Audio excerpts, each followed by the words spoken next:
Hello everyone, this is Kevin, your entrepreneur. Now let's talk about Uber Eats for a minute. I have made it very well known from the beginning that when people say, what should I drive for? Uber, Lyft, DoorDash, Postmates? My response has always been, drive for all of them. Get on as many of these apps as you can and dominate if you can.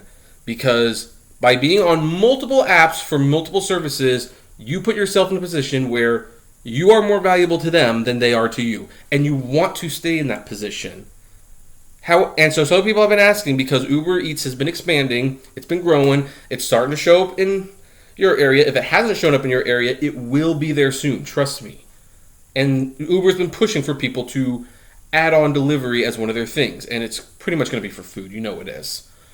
And people have asked me, so Kevin, should I sign up for Uber Eats? And despite what I have said in the past, and despite my still current stance that you should be on as many as possible of these apps, that is, when it comes to Uber Eats, you should not be on Uber Eats. Do not sign up for it. Do not even think about it. Here's why. Uber wants to get into the market of food delivery because they see DoorDash and Postmates and Grubhub and LA Bites and pretty much all these food delivery services having much success in the delivery service. This food delivery service is so popular, it might even get to the point where restaurants no longer have their own in-house delivery drivers. They might just farm it out to these apps. What a future that would be, right? Here's the thing, though. All these apps allow tipping. I mean, there's an issue going on with Postmates and ChowNow, but in theory and in general, all these apps allow tipping. Not Uber. Not Uber. Uber does not have a tip option on the app. Not only that, but if you look at all of the emails that they're sending out to people to get them to try Uber Eats, they are encouraging people not to tip the drivers.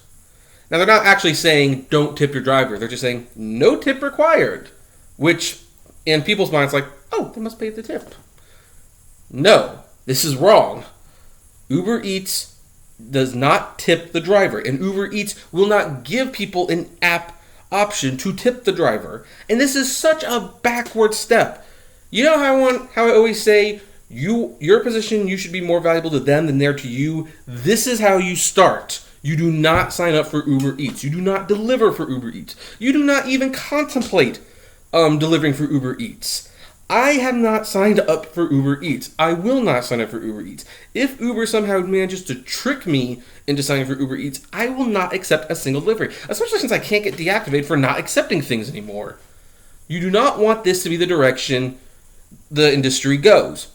In tips, unless they start paying you like $10 or $15 per delivery, which they're not going to do.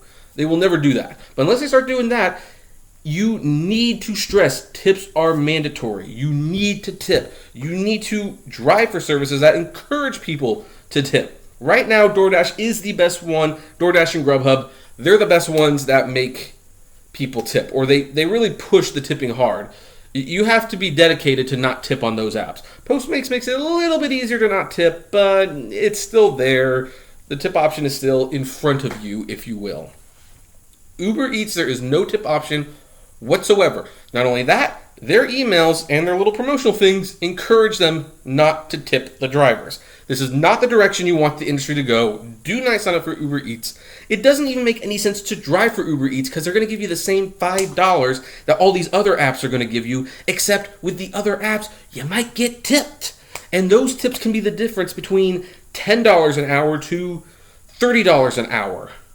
Because here's the thing, if you pick up an order that's $90 for DoorDash or Postmates, and you will get $5 for picking that up. But if the people tip you, and trust me, if they're paying that much for the food, they probably will tip you. They will probably tip you at least 10 or 15%. That's what they encourage. That's $9. That's $14 for 30 minutes of your time. You can pick up that same order for Uber Eats. Uber Eats will not have the tip option. They will encourage the person not to tip, and you will not get tipped. And so that same order will net you $5. It's not worth it, folks. It is not worth it at all. Do not deliver for Uber Eats. You don't want to do it. This is not the direction you want the industry to be going in. And if you sign up and deliver for Uber Eats, you are encouraging the industry to make delivery apps where your time and your wear and tear on your car is used greatly without getting compensation for it. You don't want this to be the direction the industry goes. So don't do it. I cannot stress this enough. But hey, maybe you have signed up for Uber Eats. How is it? Do you get tips? In cash, that is? I'd like to know. Comment below, like, favorite, share, subscribe, and as always, flame responsibly. Have a good one.